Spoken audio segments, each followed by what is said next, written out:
Next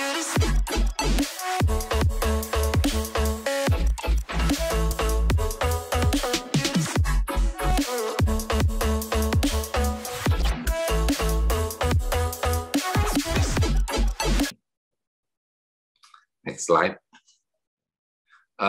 Yang pertama mungkin saya akan memperkenalkan profil OJK, kemudian kami akan menyampaikan sedikit paparan mengenai perkembangan ekonomi dan sektor jasa keuangan, kemudian tantangan sektor jasa keuangan ke depan, kemudian tantangan pengembangan SDM, dan yang terakhir adalah bagaimana membangun generasi yang resilient dan agile dalam menghadapi tantangan ke depan. Mungkin next slide. Bapak Ibu sekalian, mungkin kami bisa sampaikan bahwa apa itu OJK?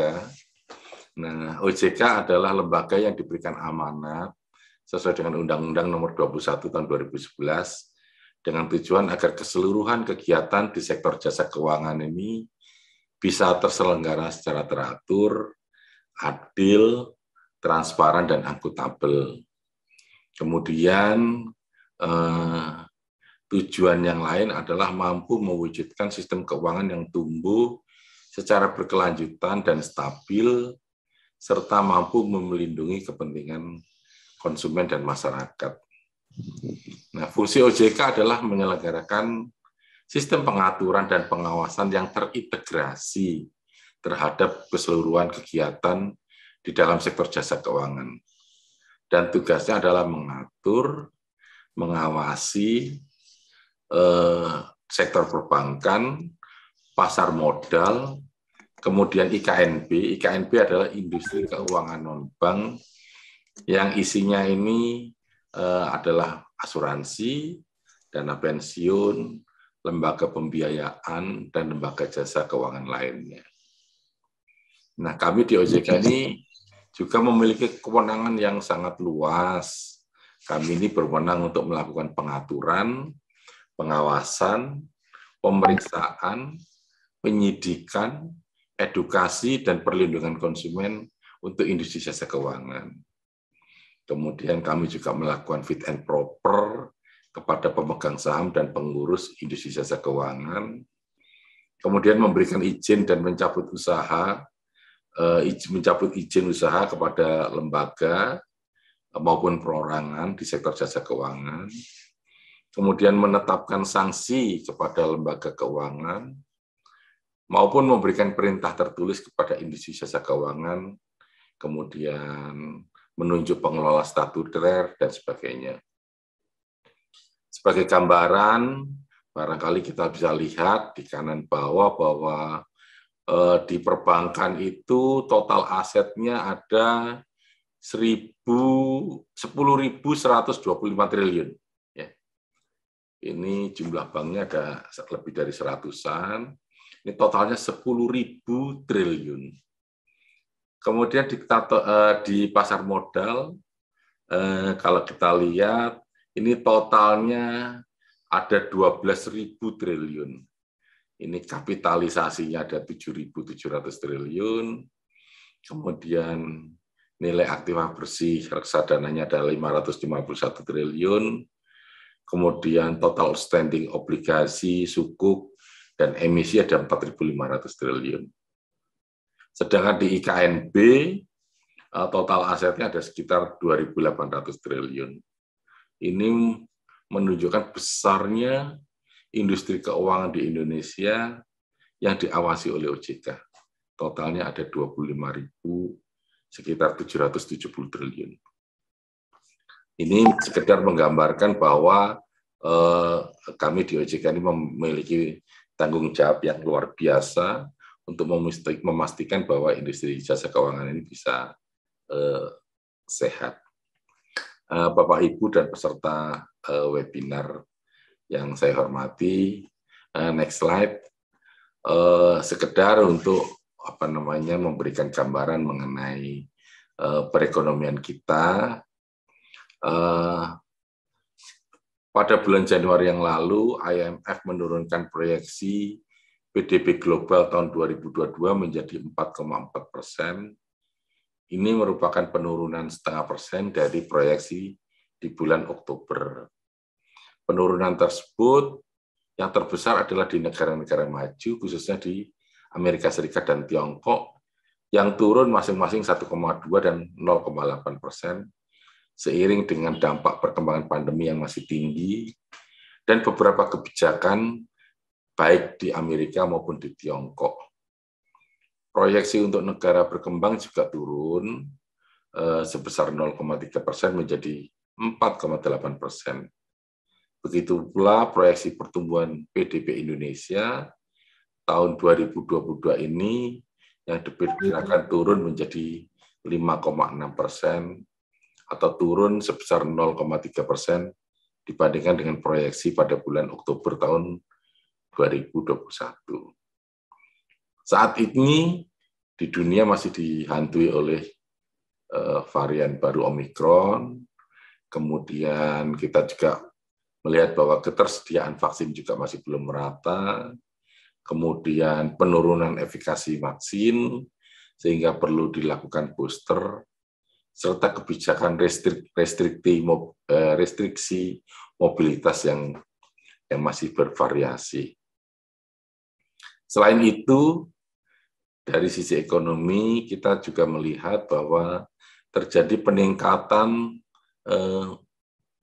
tren inflasi, baik di negara maju maupun di negara emerging. Salah satunya adalah diakibatkan oleh supply chain dari bahan baku dan kontainer yang semakin langka, serta kebutuhan tenaga kerja yang tidak dapat dipenuhi oleh masyarakat yang masih tinggal di rumah.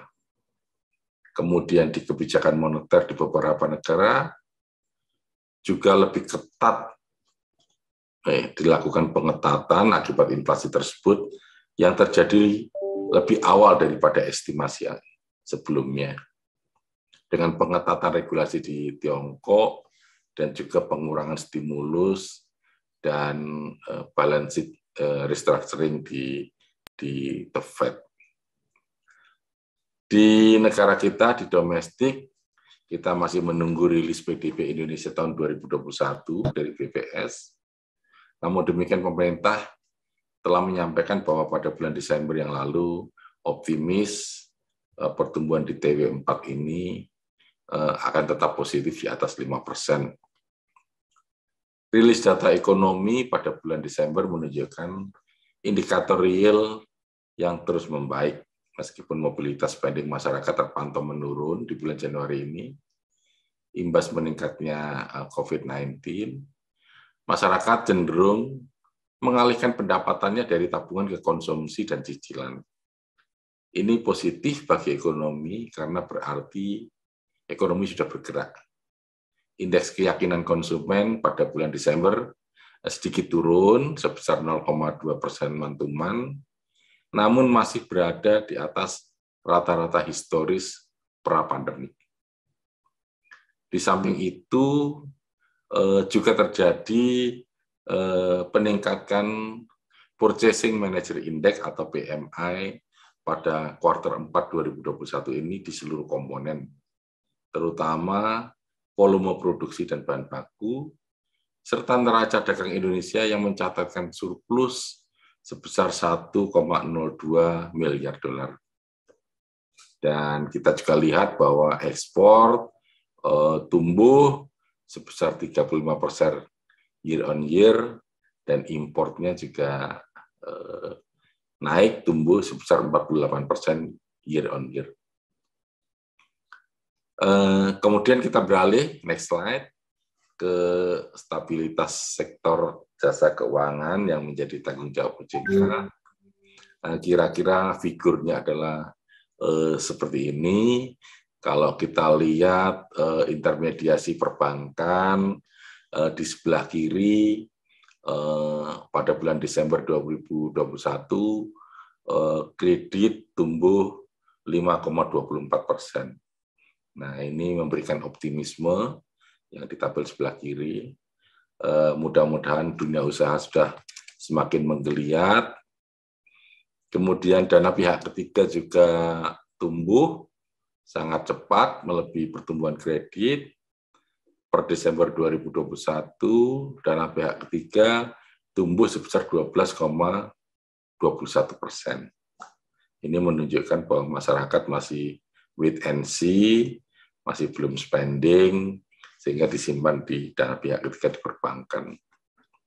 Dan perbankan juga menunjukkan kekuatannya, resilience-nya, terbukti dari capital adequacy ratio yang paling bawah kiri, rasio permodalannya sangat bagus, sangat kuat, yaitu sebesar 25,67%. Nah, nanti adik-adik bisa melihat, belajar lagi bagaimana biasanya kita memonitor parameter-parameter yang ada di perbankan. Net interest margin turun menjadi 4,51% yang di bawah tengah. Ini menunjukkan bahwa spread antara biaya dana pihak ketiga dan pendapatan kredit turun, jadi lebih murah. Bank semakin efisien. BOBO adalah perbandingan antara biaya operasional dengan pendapatan operasional, di mana pendapatan operasional biaya operasionalnya ini adalah sebesar 83,58% dibandingkan dengan pendapatan operasional. Non-performing loan, NPL gross-nya 3%, netnya setelah dikurangi dengan cadangan kecukupan penurunan nilai atau allowance for loan losses biasanya, itu netnya hanya 0,88%. Di IKNB yang sebelah kanan, ini piutang pembiayaan dari perusahaan pembiayaan sedikit mengalami penurunan, ya. Agak terjadi kontraksi di perusahaan pembiayaan. Kemudian non-performing financing-nya juga turun menjadi 3,53%. Tadi saya sebutkan bahwa penghimpunan dana di pasar modal juga meningkat. Ini bulan Desember yang di kiri atas, Desember 2021 ini ada 363 triliun. Sedangkan untuk reksadana terjadi peningkatan yang cukup signifikan menjadi 578 triliun. Ini penting kita jaga bahwa dalam situasi pandemi, meskipun perekonomian sedikit agak lebih lambat, tapi kita pastikan bahwa industri jasa keuangan tetap sehat, kemudian kredit macetnya terkendali, sehingga kita harapkan tidak menimbulkan dampak yang negatif untuk perekonomian. Next slide. Bapak, Ibu, adik-adik peserta webinar yang berbahagia, sedikit kami ingin menyampaikan kepada Bapak Ibu sekalian, kira-kira bagaimana tantangan dari sektor jasa keuangan ke depan. Yang pertama adalah digitalisasi perbankan dan sektor jasa keuangan. Mungkin adik-adik bisa merasakan ya sekarang bagaimana semuanya itu serba digital. Kalau beberapa tahun yang lalu kita tuh harus datang ke bank dan sebagainya, ke counter, ke kantor cabang, tapi sekarang semuanya bisa dilakukan via katakanlah mobile banking. Semua ada di genggaman kita dan transaksi juga lebih cepat. Ini kemudian ada bank digital yang bisa mengurangi intensitas pertemuan antara nasabah dengan banknya. Semuanya dilakukan secara virtual dan sebagainya. Identifikasinya itu bisa dilakukan secara digital dan sebagainya. Ini adalah perubahan-perubahan yang sangat fundamental dan kita semua, termasuk adik-adik yang masih di fakultas, di universitas, kami harapkan juga mulai mencermati ini nih, supaya tidak ketinggalan nanti, jadi lebih adaptif, dengan perkembangan yang ada di sektor jasa keuangan. Kemudian kita juga melihat nanti setelah COVID ini berakhir, tentunya kebijakan relaksasi, restrukturisasi yang telah kita luncurkan ini barangkali kita bisa normalisasikan, dan kita harapkan bank-bank juga menyiapkan diri untuk bisa kembali ke dalam situasi normal. Kemudian yang ketiga adalah sustainable finance. Ini adalah semacam trending topic saat ini, gimana kita melihat bahwa isu mengenai climate change ini saat ini sangat menguat, dan seluruh dunia sudah mempersiapkan diri untuk menyiapkan energi baru terbarukan. Ya. Tentu kami di sektor jasa keuangan juga harus menyiapkan diri, memberikan pembiayaan, financing kepada sektor-sektor ekonomi yang memang mendukung green economy. Misalkan meninggalkan bahan bakar yang fosil untuk kita siapkan menjadi bahan bakar yang carbon footprint-nya rendah dibandingkan dengan bahan bakar yang menggunakan fosil, mobil menggunakan baterai dan sebagainya. Ini tentu kita harus dukung karena yang ini adalah gerakan yang sangat masif saat ini di seluruh dunia. Kemudian penanganan fraud juga menjadi penting karena semakin majunya, semakin masifnya perkembangan teknologi tentu harus diimbangi dengan internal control untuk menghindarkan timbulnya fraud, termasuk juga adanya serangan cyber dan perlindungan data pribadi. Ini penting karena semua data-data kita ini sudah kita sampaikan kepada industri jasa keuangan, dan kita harapkan industri jasa keuangan bisa menjaga dan menyimpan data-data pribadi kita ini. Lanjut. Nah, sekarang kita mulai membicarakan mengenai kira-kira bagaimana ini tantangan di dunia kerja, terutama untuk adik-adik yang nanti akan memasuki dunia kerja. Ini ada hasil tulisan dari World Economic Forum tahun 2020. Ini yang terkait dengan industri jasa keuangan. Tadi saya sampaikan terjadi perubahan, terjadi shifting menuju tren digitalisasi. Dan ini mengubah cara industri jasa keuangan bekerja, landscape-nya. Kalau dulu kita lihat cabang-cabang bank itu banyak sekali. Di setiap lokasi kita mudah untuk menemukan bank. Kemudian nasabah yang antri di depan counter banyak. Nasabah yang antri di depan ATM banyak. Tapi sekarang sudah berubah. Kalau kita lihat counter-counter bank itu tidak terlalu ramai. Bahkan menurut statistik kami, jumlah cabang bank itu semakin menurun. Kenapa? Karena orang memang berubah behavior-nya dari manual, physically datang ke kantor menjadi semua channel-nya menggunakan channel-channel digital. Dan ini merubah proses kerja, termasuk kebutuhan pekerja. Nah, ini World Economic Forum ini melihat fenomena ini, dan dari tulisan World Economic Forum ini, ada beberapa profesi yang mungkin sudah mulai berkurang. Ya. Kegiatan entry data tentu berkurang. Kalau dulu kita datang ke bank, entry datanya dilakukan oleh teller, kalau mau transfer, kalau mau store dan sebagainya. Sekarang transfernya yang mengentry data siapa? Kita sendiri nasabah.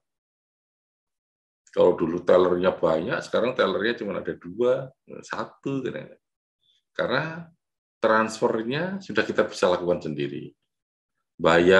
Melakukan pembayaran untuk pajak, PBB, bayar apapun, kita sudah lakukan via handphone kita. Jadi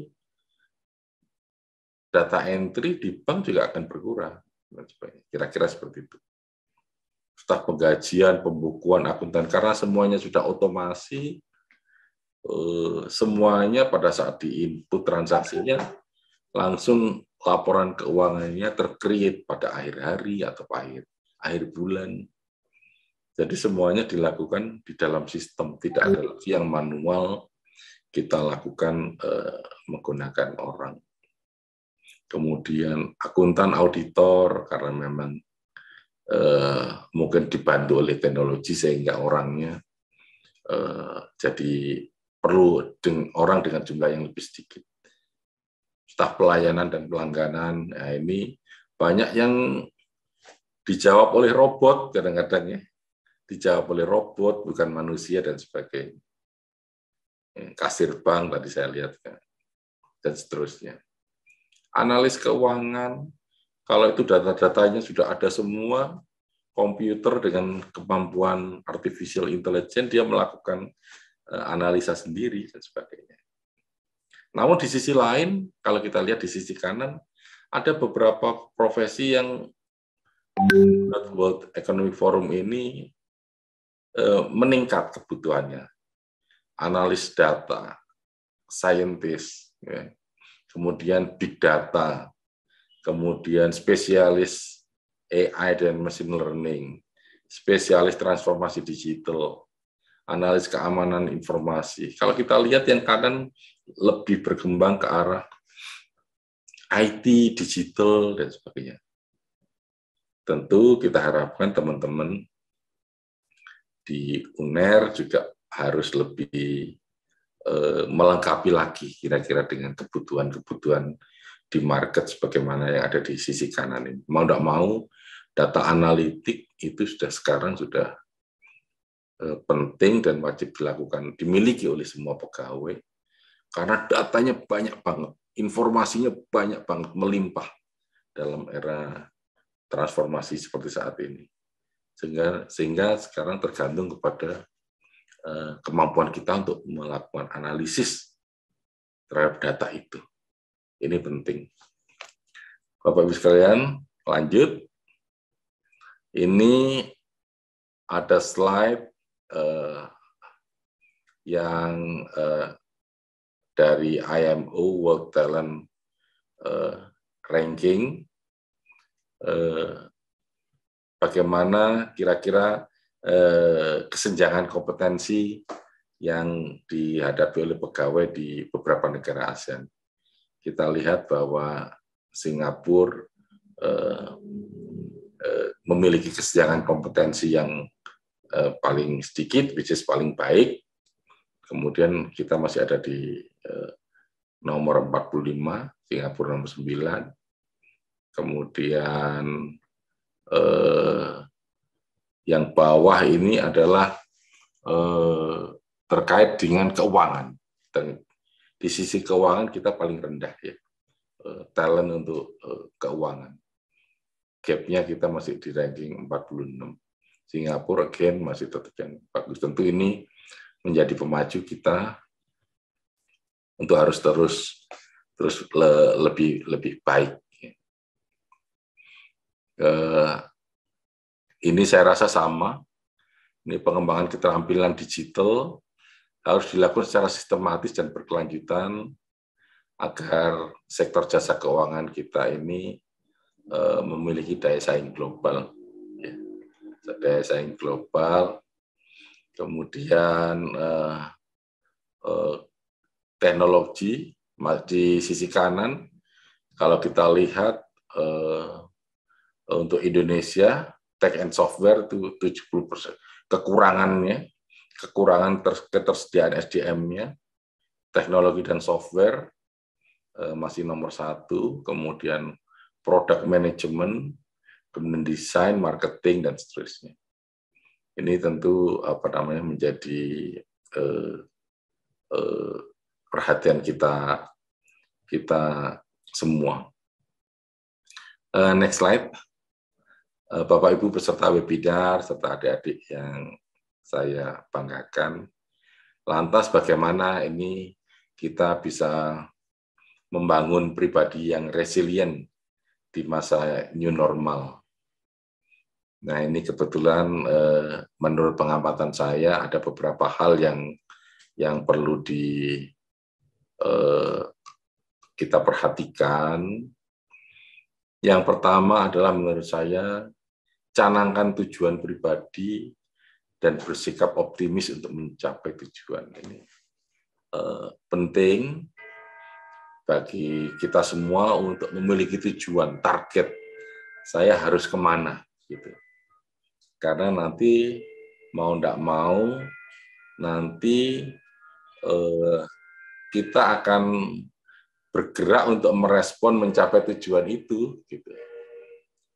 Seakan sangat disayangkan seandainya kita tidak memiliki tujuan, objektif, dan yang sebagainya.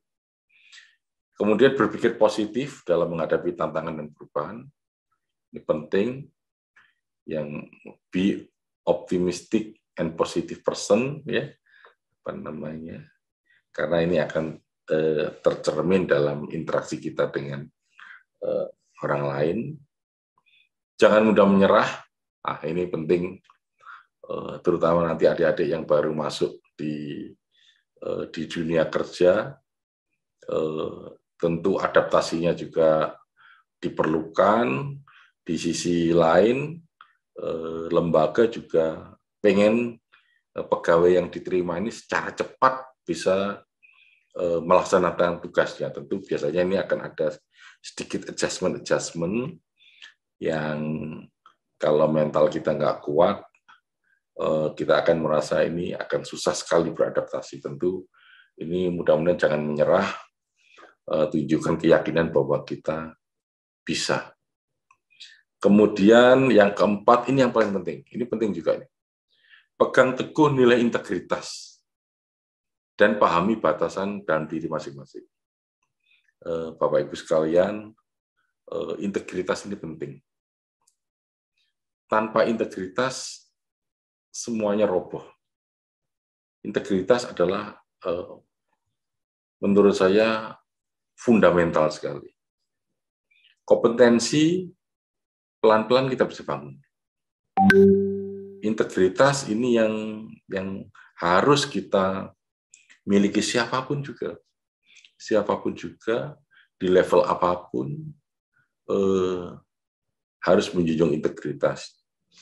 Apalagi di tempat kami, lembaga, sebagaimana kami sampaikan tadi, lembaga yang memiliki kewenangan yang sangat luar biasa.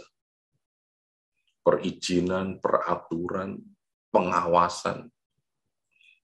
Kalau pegawai-pegawainya tidak memiliki integritas yang baik, tentu lembaganya juga tidak akan kredibel.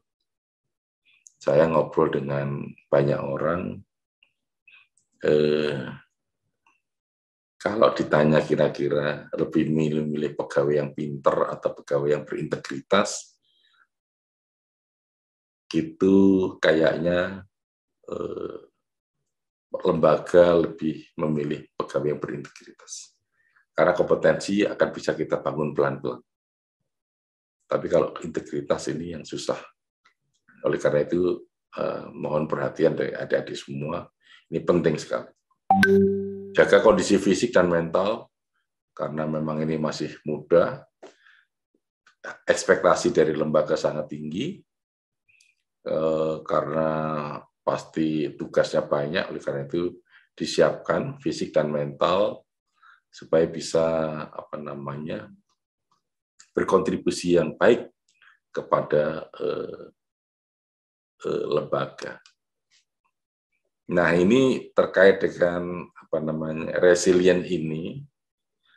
Ini saya ada satu video yang ini disiapkan oleh teman-teman.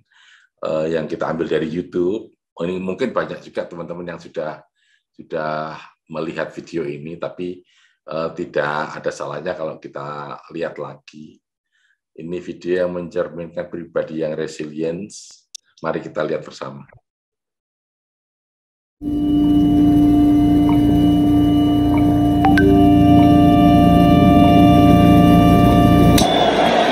เองชื่ออะไร พลอย อายุ 20 งานอดิเรก ทำขนม อร่อยไหม อะไรดี เอาไง สู้ไม่สู้ โอ้ ผมรู้จักพลอยครั้งแรกตอนอายุ15เธออยากเป็นนักมวยอาชีพ อยากเป็นจริง ไอ้รับ โค้ดรับหน่อย ทำเอง รับแล้วนะ ขอบคุณค่ะ พลอยเป็นเด็กฉลาด โค้ดลืมกุญแจอ่ะ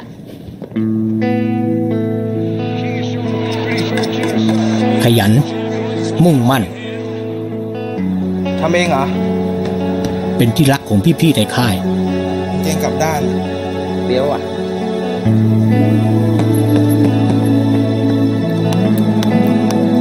เธอเฝ้าสังเกต และฝึกฝน 1-2 ดีมากรบจนถึงขั้นกลายเป็นแชมป์เยาวชนครั้งแล้วครั้งเล่า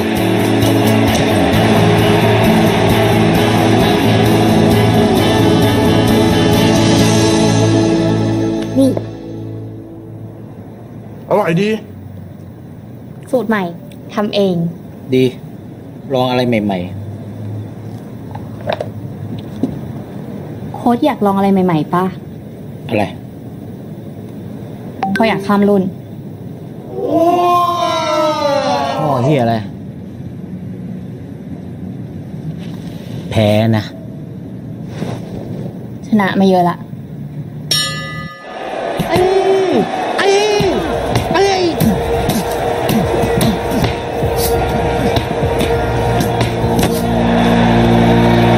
จบเซอร์ไพรส์ เยี่ยมหน่อย พลอยชนะ เร็วเย้ ใคร เอารถมาจอดตรงนี้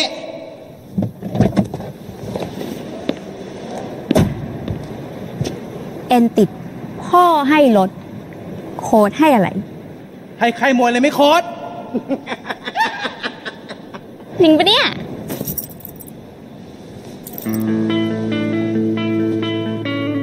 พร้อมต่อ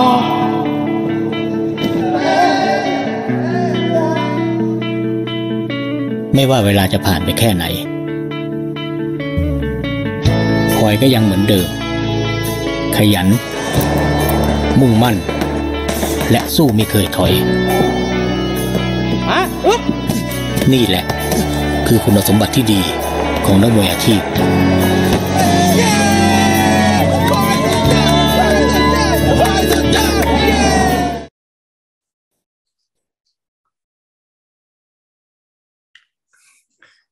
Itulah tadi video, mudah-mudahan bisa menginspirasi kita semua supaya kita bisa mewujudkan resiliensi kita. Tangguh, bangkit, kembali untuk mencapai tujuan, kemudian fokus, kemudian tidak berhenti untuk berjuang. Ini penting ya, karakter-karakter ini, terutama untuk adik-adik yang masih muda ini saya selalu mendorong untuk selalu kerja keras, push to the limit. Nah, ini Melinda ini suka rapat dengan saya dan saya selalu ajak terus supaya bisa tangguh nanti. Ini poin yang saya sampaikan. Kemudian next slide, kita ke agile. Nah, ini di era digital ini agility ini penting sekali karena memang kita melihat bahwa dunia berkembang dengan cepat, perkembangan teknologi cepat, perkembangan bisnis cepat, kita tidak tahu di depan ini akan muncul sesuatu yang baru dan sebagainya, sehingga kita harus mempersiapkan diri. Ya. Jadi mau tidak mau memang kita harus mempersiapkan diri untuk menghadapi situasi yang sangat cepat perubahannya ini. Pertama menurut saya perkaya informasi, ya. Baca terus, perkaya pengetahuan kita. Sekarang sudah informasi itu sudah melimpah, ada di internet di mana saja.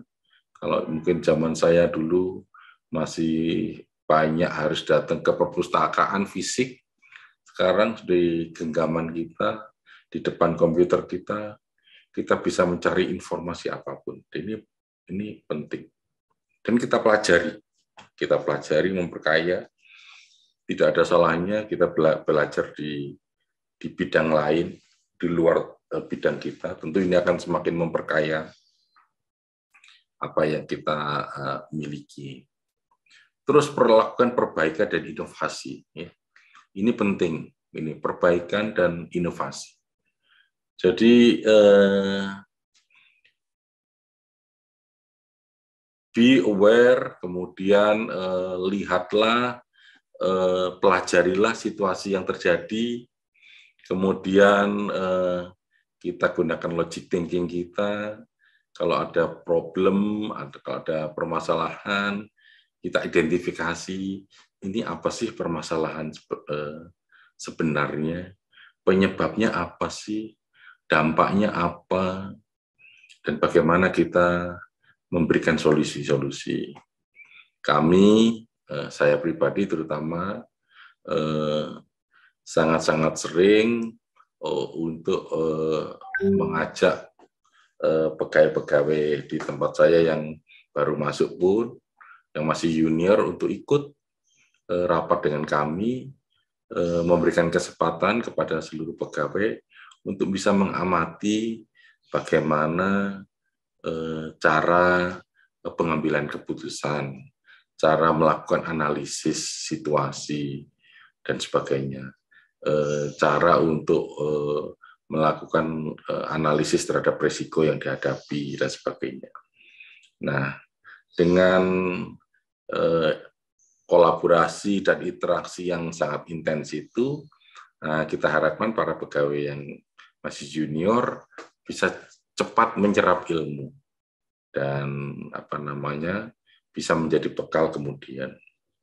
Kemudian tetap produktif dimanapun berada, work from home tidak membuat kita menjadi kendor, justru kita dengan situasi yang lebih rileks di rumah dan sebagainya, kita bisa melakukan segala hal dengan lebih produktif, multitasking dan sebagainya.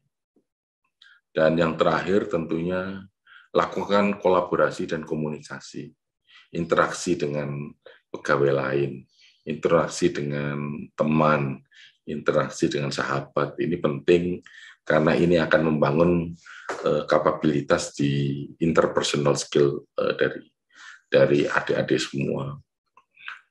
Itu dari saya. Tentu nanti kalau bekerja di tempat baru,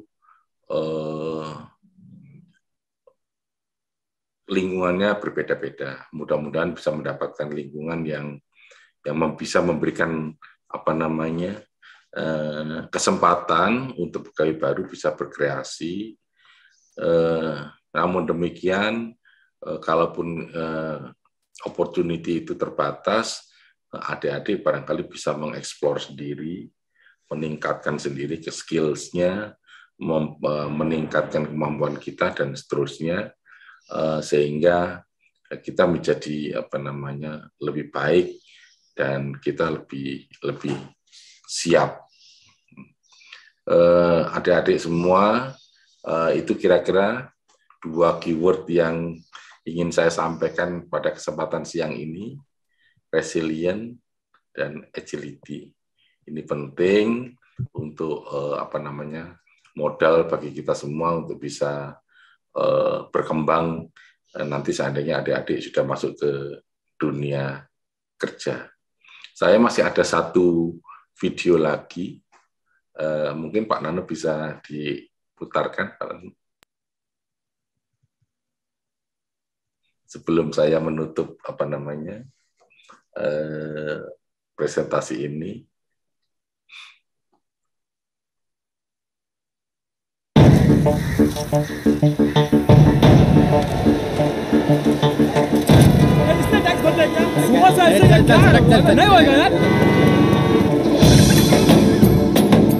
sir आपके लिए उस पार कार का इंतजाम किया है सर आइए सर ये चल चल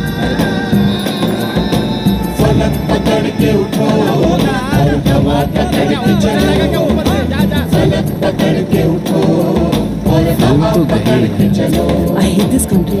चलो तो हिंदुस्तान चले, तुम चलो तो हिंदुस्तान चले तुम चलो तो हिंदुस्तान चले, तुम चलो तो हिंदुस्तान चले लगा हाथ के सूरज सुबह निकाला करे, हथेलियों में भरे धूप और उछाल करे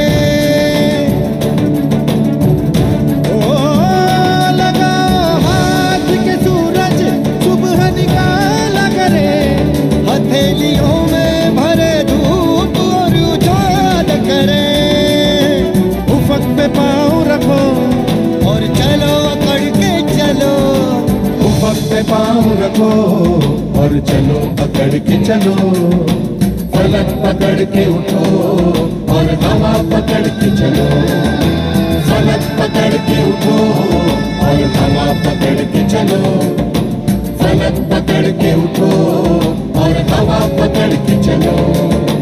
तुम चलो तो हिंदुस्तान चले, तुम चलो तो हिंदुस्तान चले, हिंदुस्तान चले चलो। Itu video yang saya nggak bosan-bosan untuk lihat ya, sangat-sangat inspiratif.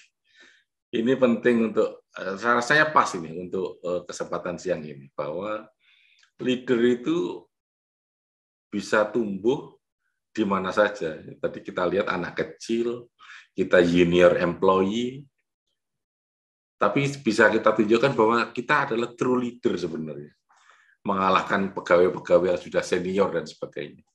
Karena memang kita bisa memberikan inspirasi, sing-singkan lengan baju gitu ya. Kita mau mengerjakan apa saja, di mana saja. Nah, kalau kita bisa bekerja dan sebagainya dengan sepenuh hati, pasti lingkungan kerjanya, teman-temannya juga akan bantu dan sebagainya. Finally, adik-adik akan menjadi leader. Itu bagaimana kita bisa menginspirasi orang lain dan sebagainya. Demikian kira-kira ceramah saya ini, sharing pengalaman saya aja. Mudah-mudahan nanti bisa memberikan manfaat buat adik-adik semuanya, dan saya yakin semua alumni UNER bisa. Saya sudah cerita tadi di awal bahwa saya rasa kita termasuk the best di negara kita ini. Karena saya mewawancara 10, 20, sudah ratusan saya wawancara dari berbagai universitas. Kalau UNER memang kelihatan. Dan yang paling penting, yang saya senang adalah teman-teman ternyata nggak hanya kuliah. Ada yang aktif di organisasi apa, ada yang aktif di lembaga apa, bantu anak-anak belajar, anak-anak di kolong jembatan, kegiatan-kegiatan sosial, ada yang exchange di negara lain. Saya lihat ya, alumni-alumni UNER itu, ada yang kemana-mana, itu sangat-sangat bagus dan membanggakan. Dan jadi jangan hanya kuliah, ya, manfaatkan semaksimal mungkin dengan berbagai hal, karena nanti ditanya kalau di tempat kerja, apa pengalaman Anda? Kalau misalkan orang IP-nya 37, 38, 39, tapi kalau cuman kuliah aja rasanya sayang ya, harus dengan dibantu dengan tempat sosial, organisasi, dan sebagainya. Terima kasih, mohon maaf kalau ada yang kurang berkenan.